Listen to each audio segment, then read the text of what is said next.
E os clubes paulistas resolveram cobrar a Globo referente a direitos de transmissão.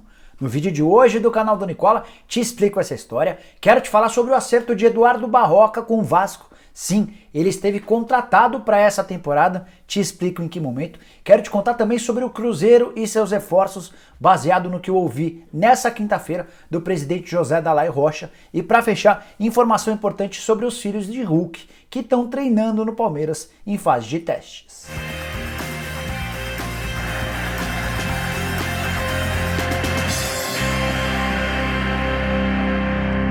Fala aí pessoal, sou o Jorge Nicola, bem-vindo a mais um vídeo do canal. E antes de passar todas essas informações, um lembrete importante. Nessa sexta-feira, a partir das 8 da noite, Muricy Ramalho é o convidado da live do Nicola. Então já avise seus amigos e participe mandando todas as perguntas que você quiser, beleza? Para ficar informado e para ser notificado toda vez que eu fizer vídeo novo ou live, é bem fácil. É só você clicar nesse botãozinho de inscreva-se. Aproveita e aperta também o sininho, porque a partir daí você passa a receber todas as notificações.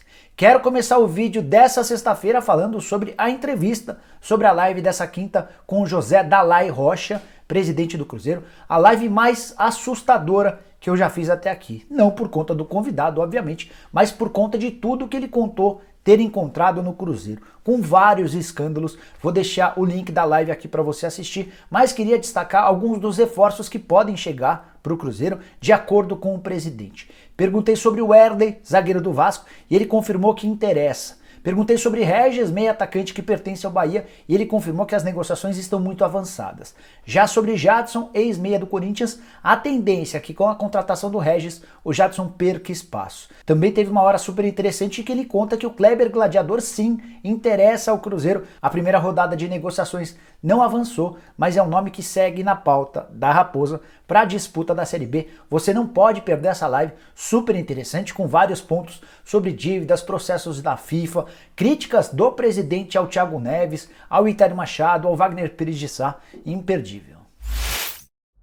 E se você tem sentido falta de notícias importantes relacionadas ao mundo do esporte durante essa pandemia, quero trazer uma exclusiva para você. Eduardo Barroca esteve muito perto de se tornar técnico do Vasco para essa temporada. O acordo estava praticamente sacramentado em dezembro do ano passado, pouco tempo depois do Vanderlei Luxemburgo anunciar que deixaria o Vasco. O Luxa sai no dia 13 de dezembro e pouco depois se acerta com o Palmeiras. No dia 16, o Vasco anuncia de forma oficial Abel Braga como substituto de Vanderlei Luxemburgo. E entre os dias 13 e 16, o Vasco chegou a se acertar com Eduardo Barroca em relação a salário, tempo de contrato e luvas. Faltava só a assinatura do contrato, e isso só não aconteceu porque o ex-técnico do Atlético Goianiense, sim, o Barroca havia treinado o Atlético na reta final do ano passado, por conta de uma decisão do presidente Alexandre Campelo, esqueceu-se o nome do Barroca e partiu-se para um plano B, para o plano de Abel Braga. Dá para dizer que o presidente Campelo bateu no peito, chamou toda a responsabilidade e ignorou toda a negociação que vinha sendo conduzida em relação ao Barroca, porque ele apostava que o Vasco precisava de alguém grande, alguém importante que pudesse dominar o vestiário, mais ou menos como fez o Vanderlei Luxemburgo na temporada passada. E para bancar essa vontade, o presidente do Vasco prometeu 450 mil reais por mês de salário ao Abel Braga, 150 mil reais a mais do que pagava ao Vanderlei Luxemburgo na temporada passada. O Barroca chegaria para trabalhar no Vasco por muito menos do que esses 450 mil reais. É bem verdade que o Abel ficou 3 meses e não viu qualquer real desse salário.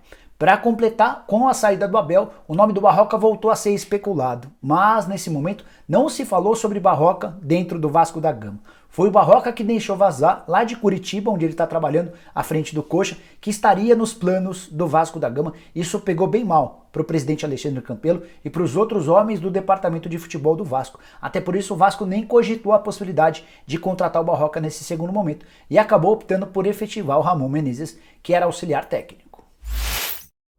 Quero falar agora sobre os filhos de Hulk. Sim, o jogador de futebol que atua na China tem 2 filhos em fase de testes no Palmeiras.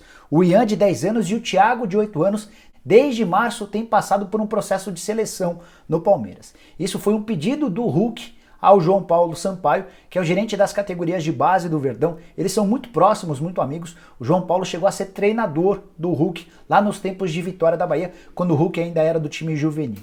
Eles se reencontraram, inclusive foi o João Paulo quem levou o Hulk para assistir a uma partida do Palmeiras em fevereiro, lá no Allianz Parque. Certamente o torcedor do Palmeiras vai se lembrar dessa visita. Na oportunidade, o Palmeiras deu 12 camisas do Verdão para o Hulk e para os seus filhos, os filhos palmeirenses fanáticos, e como o Hulk se divorciou da sua esposa e os filhos estão morando em São Paulo, surgiu a possibilidade de eles passarem por testes. Perguntei para o João Paulo Sampaio como andam os dois meninos, os dois filhos do Hulk nesses testes. E ele contou que a ideia é que eles ficassem 1 ou 2 meses para que o Palmeiras tivesse uma impressão melhor do talento, do potencial dos dois garotos. O problema é que, por conta da pandemia, do coronavírus, todas as atividades nas categorias de base foram suspensas. E também, de acordo com o João Paulo, eles só tiveram a oportunidade de treinar por 2 semanas. Aspas do João Paulo Sampaio, do gerente das categorias de base do Palmeiras, sobre os meninos. Eles estavam bem, os dois têm bastante qualidade e tem um que chama mais atenção que o outro. Fecha aspas. O que dá para dizer em cima de toda essa história? Que eles não estão garantidos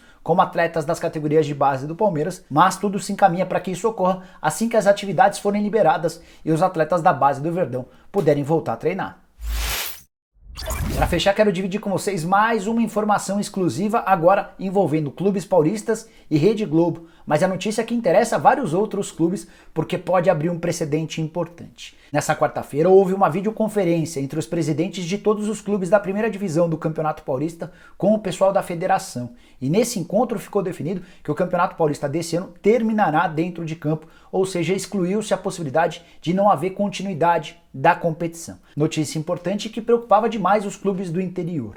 Também ficou definido que a competição, inclusive, pode voltar com portões fechados se não existirem permissões das autoridades em relação à presença de público. O que ninguém publicou e eu revelei lá no meu blog no Yahoo é que os clubes pediram à Federação Paulista uma ajuda para receber de forma antecipada a 4ª e última cota referente aos direitos de transmissão do Campeonato Paulista. Para você entender o funcionamento dessa história, a Globo havia prometido as cotas para serem pagas da seguinte maneira: prestações em janeiro, fevereiro, março e abril. A Globo já havia pago as 3 primeiras prestações para cada um dos times. Restava a última parcela do mês de abril e a Globo suspendeu esse pagamento, disse que só voltaria a pagar, só faria esse depósito da última parcela quando a competição fosse retomada, afinal de contas ela não queria correr o risco de pagar por algo que ela não tinha certeza que aconteceria. Com a definição de que o Campeonato Paulista vai ser terminado, vai ser concluído dentro de campo, os times pleitearam que a federação cobre da Globo esse pagamento de forma antecipada, até para ajudar com pagamentos de salários atrasados, para que alguns clubes do interior possam contratar jogadores. Só para contar para vocês o caso do Santo André, que é dono da melhor campanha do Campeonato Paulista e perdeu nos últimos dias 16 jogadores que integravam o time principal. Praticamente todos os titulares já não fazem mais parte do elenco do Santo André. Então o Santo André é um dos que defende que a Globo antecipe essa 4ª e última parcela, até para que ele tenha dinheiro para ir buscar novos jogadores para a reta final do Campeonato Estadual. Restam 2 rodadas da fase de grupos, além de um jogo de quartas, um jogo de semi e 2 partidas finais. São 6 datas do Campeonato Paulista ainda pendentes. A Federação Paulista argumentou que não conseguiria pedir os 100% da cota que ainda resta, mas vai trabalhar com a Globo a possibilidade de a emissora bancar metade daquilo que ainda resta. Então eu vou usar o exemplo de um time grande e de um time pequeno para você entender essas cifras. Cada um dos 4 grandes de São Paulo, Palmeiras, Corinthians e Santos, teve direito como cota a 26 milhões de reais. Recebeu 3 primeiras parcelas, faltam 6 milhões e meio de reais. Se o São Paulo, vamos usar o exemplo do São Paulo, se o São Paulo tivesse atendida essa reivindicação, teria direito a 6 milhões de reais nos próximos dias. A federação trabalha com metade dessa grana, algo na casa de 3 milhões e 250 mil reais. Quero também contar o exemplo do Santo André. A cota do Santo André é de 4 milhões e 800 mil reais. Resta apenas 1 milhão e 200 mil reais, e se essa grana caísse, certamente o Santo André conseguiria pagar os salários atrasados referentes ao mês de março e também se reforçar para a reta final do campeonato. A tendência, pelo menos de acordo com a federação, é que a negociação se baseie em metade, ou seja, o Santo André teria direito a 600 mil reais nos próximos dias e outros 600 mil assim que o Campeonato Paulista fosse terminado. Mas por que que essa notícia pode ser boa para o seu clube, ainda que o seu time não seja do Campeonato Paulista? Porque se a Globo de fato efetuar esse pagamento de 50% da cota que ainda resta, certamente todos os outros estados vão se sentir no direito de fazer a mesma cobrança. Resta saber se a Globo vai ter tanta grana para fazer depósito, até porque ela também tem perdido com a pandemia do coronavírus. Vários de seus patrocinadores já disseram que só voltam a bancar as cotas de publicidade a partir do momento em que a bola voltar a rolar.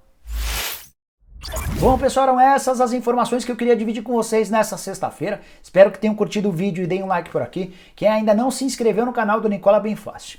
Aperta esse botãozinho vermelho de inscreva-se, aproveita e aperta o sininho, porque a partir daí você passa a ser notificado. Toda vez que eu fizer vídeo novo ou live, tem live nessa sexta-feira a partir das 8 da noite com o Muricy Ramalho. Nos próximos dias teremos Eduardo Bandeira de Melo, ex-presidente do Flamengo, Alexandre Matos, diretor executivo de futebol do Atlético Mineiro, Felipe Paredão, ex-goleiro do Corinthians, do Flamengo e que hoje defende o Botafogo da Paraíba. Espero que vocês curtam, assistam as lives sempre a partir das 8 da noite, beleza? A gente se vê em breve. Tchau, tchau!